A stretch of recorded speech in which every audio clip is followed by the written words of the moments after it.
Bueno, el vídeo que van a ver ustedes ahora es un claro ejemplo de la censura que tenemos actualmente de no poder tocar ciertos temas. En la investigación que hicimos quitando o retirando un poco para intentar retirar la leyenda negra que hay sobre la colonia penitenciaria de Tefía a través de novelas y de la serie de televisión La Noche de Tefía, bueno, pues hicimos una charla pública sobre este tema, exponiendo todos los datos de la investigación. Y hubo una persona que se acercó y me dijo, dice, mira, la semana que viene va a ir el autor de una de las novelas que has comentado a dar una charla a un instituto y me gustaría que a través de nuestro portal de noticias fueras a hacerle fueras a hacer un artículo de opinión. ¿Vale? Entonces, bueno, pues era una charla, entre comillas, privada, porque la hacía un instituto, al ser un instituto de Canarias, al ser una lectura recomendada como de obligada lectura en institutos de Canarias para chavales de 16, 15, 16 años. Y llamé para pedir permiso para ir. El jefe de estudios me dio permiso y me presenté allí en la charla. Por la mañana había unos 100, 150 chavales, varios profesores y el escritor. Pedí permiso a los profesores para grabar y sacar imágenes de menores, cosas que me dieron, y permiso para realizar 6 preguntas que ya tenía preparadas, más o menos, que no tuve que hacer porque realmente las preguntas que hicieron los chavales eran fabulosas y simplemente tuve que desarrollar un poco las contestaciones que había dado el autor a esas preguntas que los chavales habían dado. ¿Qué ocurrió? Lo van a ver ustedes. Ocurrió que teniendo todos los permisos para grabar, para sacar imágenes de los chavales que estaban con el escritor, cuando a la media hora, había 3 horas de ponencia, y a la media hora pues quise interrumpir con todos mis respetos, tal cual habíamos pactado, pero las preguntas que dije fueron incómodas para el autor. El autor se quedó un poquito bloqueado en ese sentido al contestarlas. Y me interrumpieron el profesorado y me dijo que esas preguntas no eran, bueno, lo van a ver ustedes, ¿no?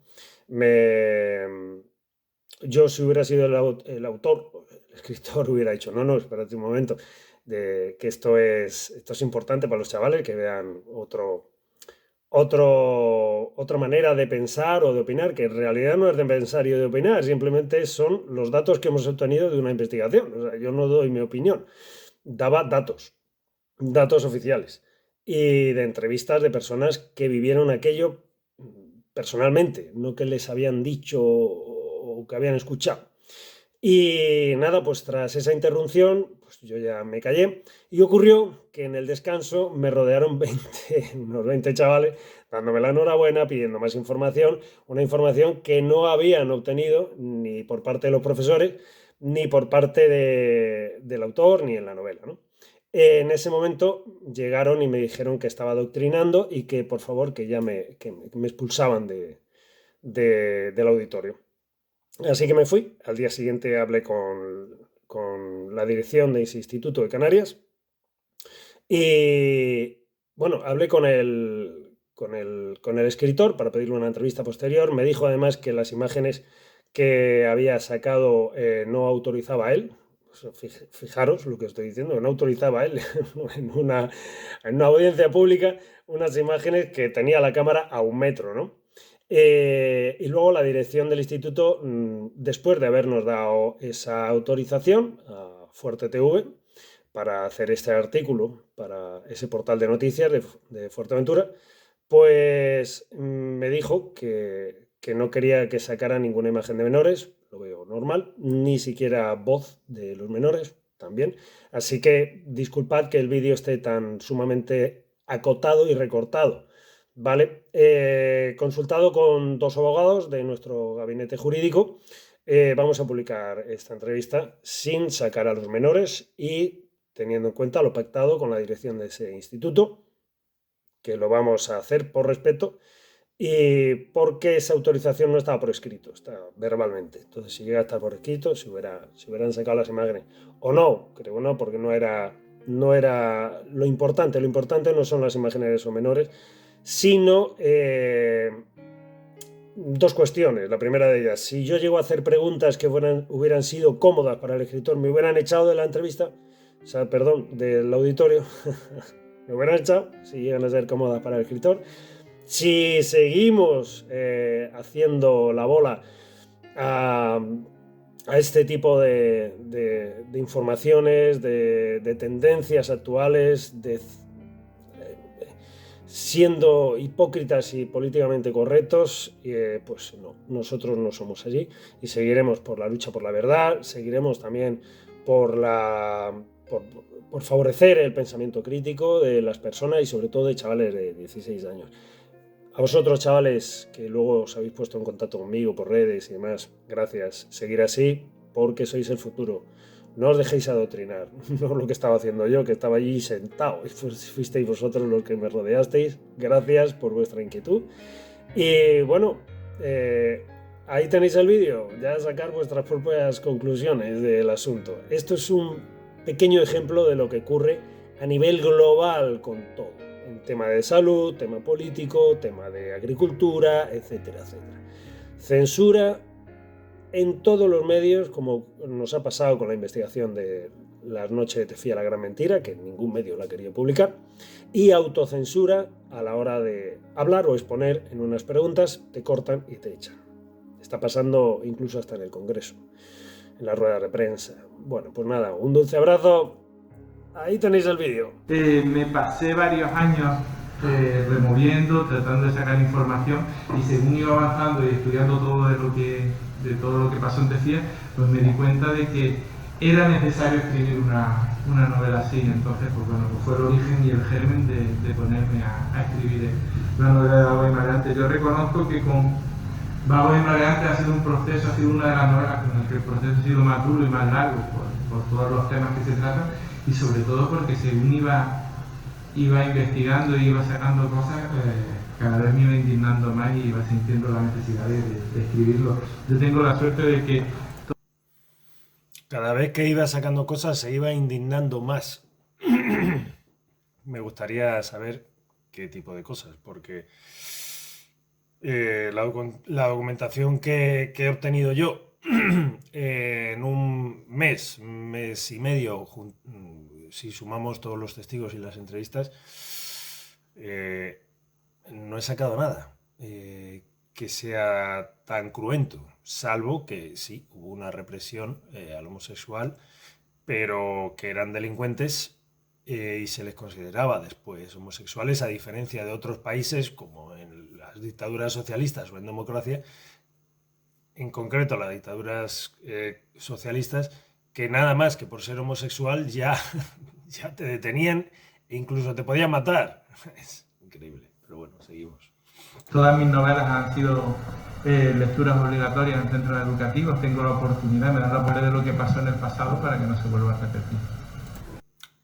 Efectivamente, si quieres hablar del pasado para que no se vuelva a repetir, lo normal es que hagas una buena documentación, porque si tú tienes la responsabilidad de querer hablar del pasado, debes de documentarte bien sobre el pasado, no hacer ficción sobre el pasado. Digo yo, no sé, creo que es algo sensato, ¿no?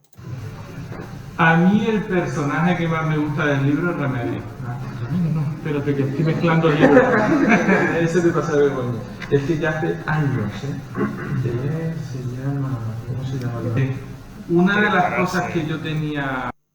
Prepararse las conferencias es importante, Tenía claro, ¿vale? Cuando te planteas escribir un libro como este, que tienes unos hechos históricos tan duros y contra más investigas hay cosas como más duras, unos hechos duros, y cuanto más investigas, vuelvo a lo mismo de antes. Vamos a ver si dice de dónde ha sacado la investigación, o qué testigos ha cogido, o qué archivos, o no sé. Intentar tienes que tener un equilibrio. Por un lado, no puedes silenciar lo que pasó, pero por otro lado tampoco quieres caer en el amarillismo. Entonces, tienes que...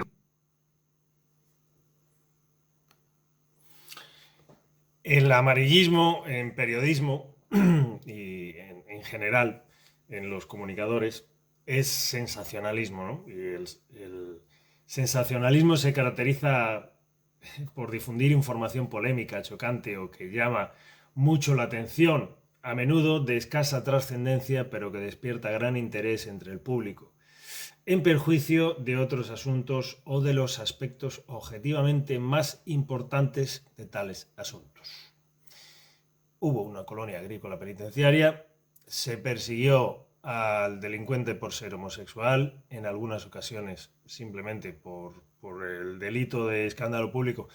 Siendo un hombre, se le perseguía por ser homosexual. Eso es lo objetivo. El sensacionalismo es hacer una novela contando aspectos, como pone aquí, que despiertan gran interés, como es el colectivo y la represión del colectivo LGTBI en España, haciendo un verdadero drama sin pruebas. Y vuelvo a repetir, si hay algún testigo más aparte de Octavio, a diferencia, uno de los 6 presenciales que yo he entrevistado, que dicen todo lo contrario, que ese preso que se llama Octavio, del cual salió la primera novela, la serie Las noches de Tefía, y también, según dice este autor, Vagos y Maleantes, ponerlo en valor, si es que estoy deseando encontrar testigos que me apoyen la versión del drama de la leyenda negra. Entonces, bueno, pues seguimos con la super charla de Ismael Estoy Lozano. jugando un poco. Yo,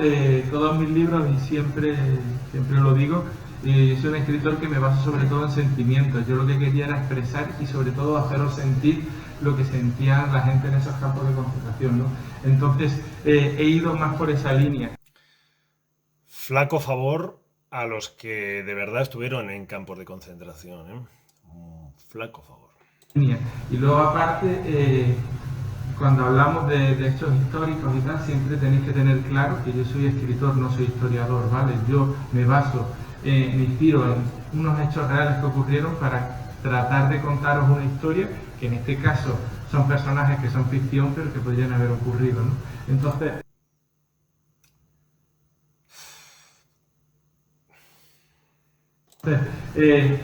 básicamente la respuesta que te quería decir era eso. Tienes que hacer un equilibrio para tratar por un lado de ser coherente y reflejar lo que ocurre, y por otro lado no caer demasiado en, bueno, pues, en ese tipo de cosas. Ser coherente y reflejar lo que ocurre en base a... Cuando me puse a investigar y me puse a escribir sobre Vagos y Maleantes, y sobre todo cuando me puse a leer, me di cuenta de una cosa muy importante, y es que pertenezco a un colectivo que tiene una historia enorme detrás, de discriminaciones, de luchas, de palizas, y que todo lo que hemos conseguido y que todos los derechos que tengo a día de hoy son el resultado de la lucha de personas que pertenecen a mi colectivo y que han luchado por mí, ¿no? Entonces, pues, eso te crea, pues, una sensación, pues, un poco la frase que más se repite en el libro, que, como era, no estamos solos, nos tenemos lo uno a lo otro, no me recuerdo muy bien cómo era. Nadie, no somos nadie, tengo la chuleta. Lo escribí hace 6 años, ¿vale? Sí. No tenérmelo en cuenta, cómo es la frase. Prepararse bien las charlas. Vale, y con respecto al colectivo, totalmente honorable y honroso que exista un colectivo por la defensa de los derechos humanos y de lo que sea, animalistas, porque, bueno, pues traen a nuestra sociedad, bueno, pues valores y situaciones que hay que mejorar, pero de ahí a tener que hacerse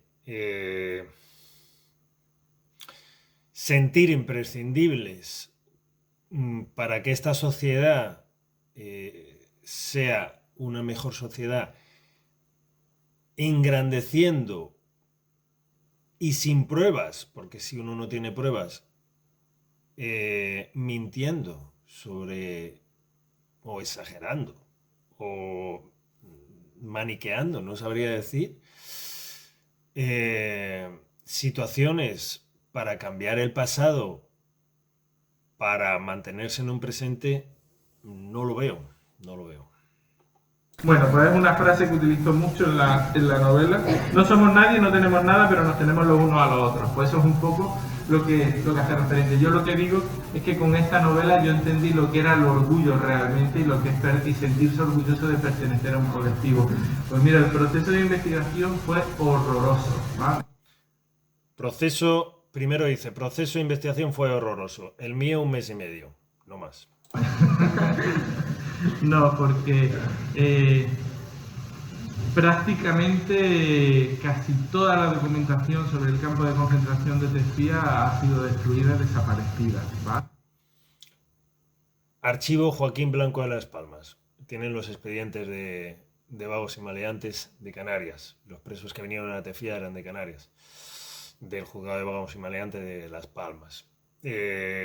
Cada expediente que me han mandado está ronda las 160, 190 páginas. No se sabe muy bien por qué, pero bueno, el tema es eso. Y llegué a un problema con todo el proceso de investigación, ¿vale? Cuando tú te pones a hablar sobre Tefía o te pones a investigar sobre Tefía, tienes distintas vertientes en función de los informes y de lo que sacas del bando en el que estemos hablando, ¿vale? De los que vienen del partido de... Tiene distintas versiones de los informes. ¿Qué informes? Entonces, ¿la documentación está destruida o has encontrado informes? ¿Y cómo va a haber diferentes vertientes en los informes? En los informes estará la versión de instituciones penitenciarias. De los que vienen de la parte del franquismo y de la parte de los presos. Yo sobre todo me he basado en los testimonios de los presos y sobre todo... Se ha basado en los testimonios de los presos. Sí, pero los ha entrevistado, ha intentado dar con ellos, porque los únicos testimonios de presos que hay actualmente son los que hay en los vídeos de YouTube. Aparte de libros que he leído al respecto. Ha leído libros al respecto. Libros de histórica, o sea, de historia o de novela histórica. Creo sobre historia están las del catedrático de Derecho Penal que hemos entrevistado, que dice que no hubo tortura, que no había denuncias a funcionarios civiles, que no murió nadie. Y en novelas sí, evidentemente, novelas sí, Viaje al centro de la infamia y la serie En la noche de Tefía, que es una serie televisiva de 3 Media, que ahí es donde dice que hay tortura, en base al el testimonio de Octavio García, que ya falleció, es una pena, me hubiera encantado entrevistarlo. Documentales y tal, sobre todo Documentales. YouTube. Se basar en los testimonios, y el testimonio más valioso que tenemos es el de Octavio García, que falleció no hace mucho y que sabéis que fue medalla del mérito de Canarias y fue uno de los pocos presos de Tefía que contó la historia y contó lo que le había pasado. Uno de los pocos presos, no, el único, junto con Juan Curbelo, que tampoco tuvo unas declaraciones así muy... Yo no he dado con ellas, de Octavio sí, he podido ver lo mismo que él en sus entrevistas en YouTube. Yo me he basado en eso, luego me he basado en datos históricos, me he basado en... Se ha basado en datos históricos.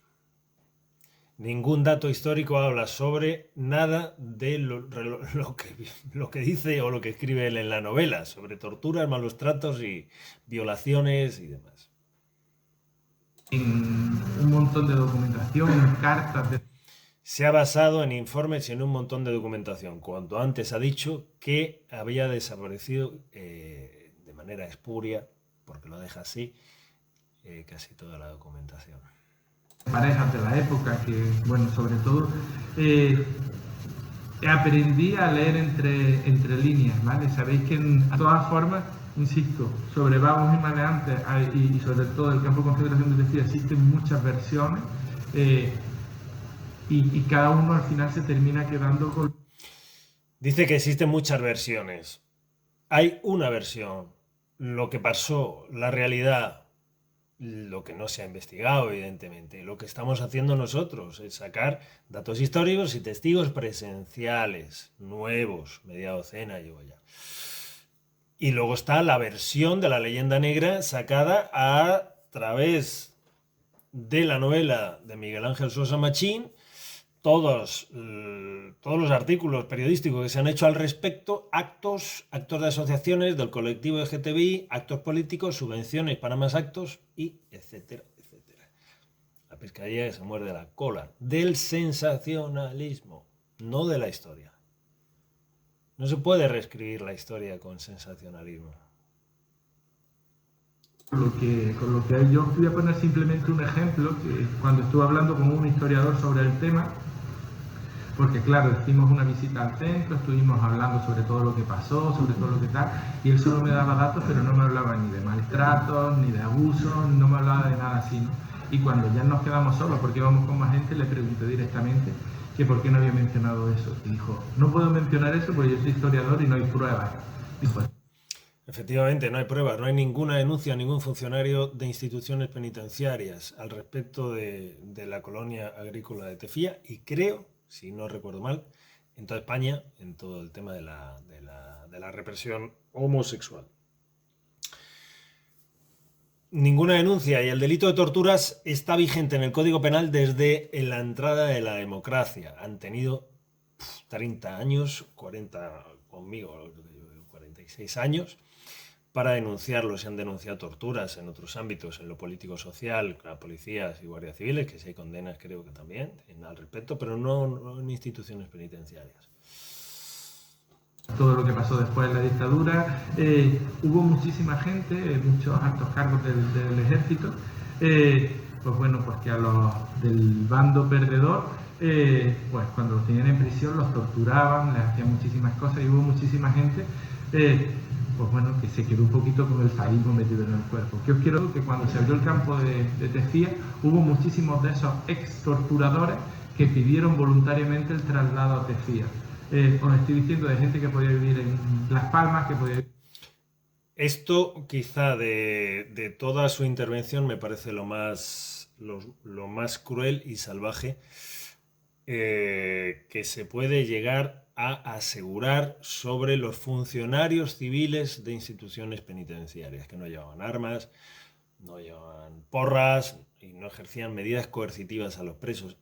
Eso es lo que se supone que se hacía en las prisiones. Que luego lo hicieran, yo no lo sé. Pero asegurar que funcionarios civiles, mi abuelo fue funcionario civil y no era franquista, asegurar que los funcionarios civiles que fueron a Tefía, que yo he entrevistado a familiares, a su hija, a la hija del director y a un funcionario que estuvo allí, al maestro, por ejemplo, que pidieron voluntariamente ir a Tefía porque eran sádicos y tenían la necesidad psicológica por su enfermedad del sadismo o psiquiátrica de ir allí a seguir torturando. Wow, es que me quedo sin palabras, sinceramente. O sea, es una conjetura, una opinión personal que me gustaría que comentara. ¿En base a qué? Intento preguntárselo también, pero bueno. Vivir en Santa Cruz, que podía vivir en Madrid, gente que se vino a cobrar lo mismo, a vivir en una zona abandonada de Fuerteventura. ¿Por qué hicieron eso? Pues simplemente porque tenían un grupo de presos, que son entre 30 y 40, muchos de 18, 19, 20 años, que eran repudiados por sus familias, porque sus familias se los defendían, también eran escarcelados. Hay que tener en cuenta que la Organización Mundial de la Salud dejó de considerar enfermedad mental la homosexualidad en los años 70. Sí, es cierto. Los consideraban enfermos y el propio homosexual se consideraba enfermo. Podían hacer con ellos lo que quisieran, ¿vale? Son cosas que no están demostradas, pero que si te basas en los hechos que hay, le da pie y sobre... Son cosas que no están demostradas, pero yo lo digo y lo escribo. Todo le da veracidad a los testimonios de los presos que han pasado por ahí. Los testimonios de los presos, que solo uno ha hablado, solo uno, Octavio García. Tengo un testimonio en una presentación de Vagos y Maleantes.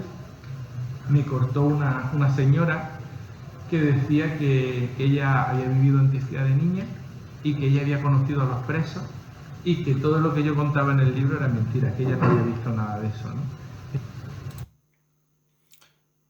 lo mismo que me ha ocurrido a mí con los testigos de la investigación Las noches de Fía, la gran mentira. Todos cuentan lo mismo. Hay testigos que no se conocen entre ellos, que los he entrevistado por separado.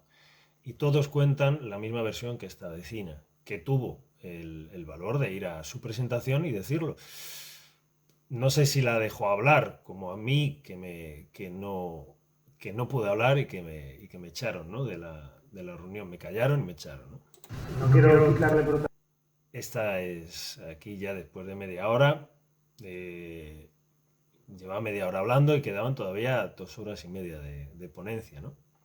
Y ya intervengo después de todo lo que he escuchado. No quiero quitarle protagonismo a los chavales ni a usted. Mi nombre es Gabriel. Vengo a hacer un artículo de opinión para ForteTV. El tema es que, a ver, ¿cómo lo plantea? ¿Cómo lo plantea? Yo te digo la respeto. Sí, el tema, ¿qué archivos o qué testigos ha hablado usted para la novela? Mira, te cuento.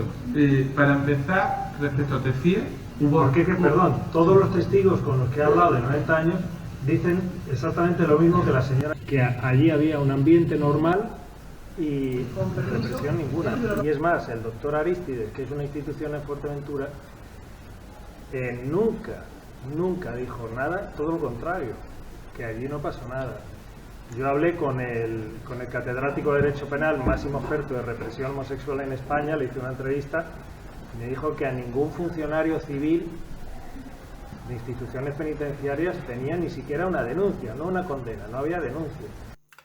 Aquí es cuando ya me interrumpen la organizadora de la ponencia de la charla. Yo voy a intervenir, con permiso. El libro que estamos contando y el libro que estamos hablando, en ningún momento quiere dejar mal a nadie, solo quiere contar la realidad. Dice que quiere contar la realidad. Eso es lo que quiero yo también, que aclare cuál es la realidad, o aclarar yo también cuál es la realidad. ¿Por qué? Recuerdo que había un auditorio de entre 100 y 150 personas. Ojo. Sí, le voy a dejar intervenir evidentemente porque si no me parecería una falta de respeto, pero si disculpe mi intervención, pero es que no ha sido el objetivo. Con todo el respeto que se ha dicho, no le quería quitar protagonismo y lo acepto, sin el rollo me lo dice, pero tengo una serie de preguntas. Sí, pero es que son preguntas que no era el objetivo que nosotros considerábamos que se iban a hacer. Entonces, No son las preguntas objetivo que nosotros consideramos que se iban a hacer. Si yo no llego a preguntar preguntas incómodas a este escritor, me hubieran interrumpido. Creo que es un acto de censura y coacción totalmente, ¿no? Entonces aceptan preguntas de un tipo nada más. No, aceptamos preguntas sobre el libro que hemos venido aquí a hablar de Vago y Maleante. Claro, pero es que usted me está hablando de un libro. Sí, estamos hablando del libro, de la historia, que en primer lugar ha dicho que era ficción. No es la historia que ocurrió.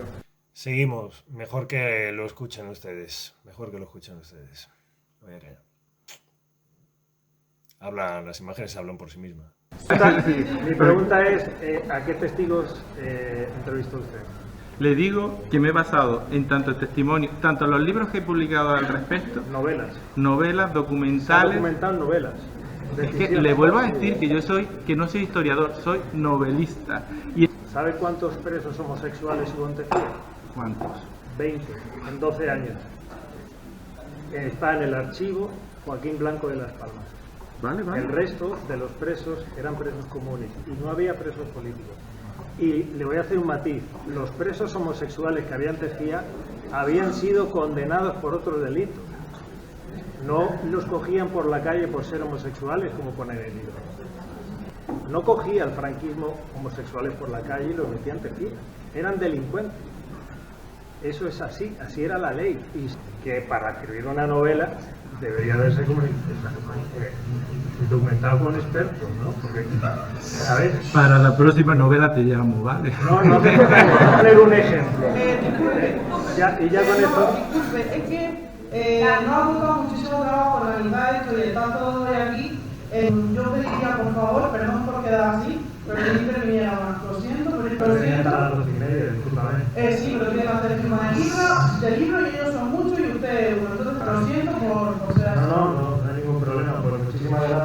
participar, yo simplemente quería contaros un poco lo que ocurrió de verdad.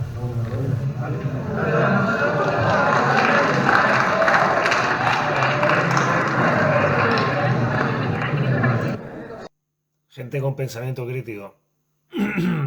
No hay nada como soltar una chispa de verdad. No te preocupes, sin problema. Si yo hubiera estado ahí y viene una persona a cuestionar o simplemente a preguntar algo sobre lo que yo he escrito, yo no dejo que una persona me interrumpa. Yo me quedo ahí, me planto, le doy voz, le doy el micrófono si hace falta y le respondo porque tengo la seguridad de lo que he hecho y la seguridad de responder. Ismael Lozano se quedó callado y podía haber contestado y haber tenido la hombría de decir, no, un segundo por favor, déjelo hablar, es interesante lo que está contando respecto a mi trabajo, y haber dejado que la pluralidad e ideas, no son ideas, realmente son datos de una investigación que es real respecto a un tema que él ha tocado en una novela, y haber permitido que me expresara, ¿no? Pero bueno, no era cómodo para él. Ha sido un placer. Yo no tengo ningún problema, al contrario. Tenemos una entrevista ahora después, te espero. No, porque salgo directo para el barco, tengo el barco a la... Vale. Pero un placer. Me hubiera gustado hacerte una entrevista. Tengo que decir que le propuse una entrevista, hubiera durado 10 minutos, y luego posteriormente también por escrito, por la tarde también le propuse otra entrevista. Yo, para ir a esta charla, que era una charla que no era abierta al público, pedí mis permisos, fui en nombre de Fuerte TV, que me envió para allá después de hacer la ponencia de las charlas de TEFIA, le pareció interesante, pedí permiso para grabar imágenes a menores y me lo dieron también, y lo único que hice fue preguntar y me echaron.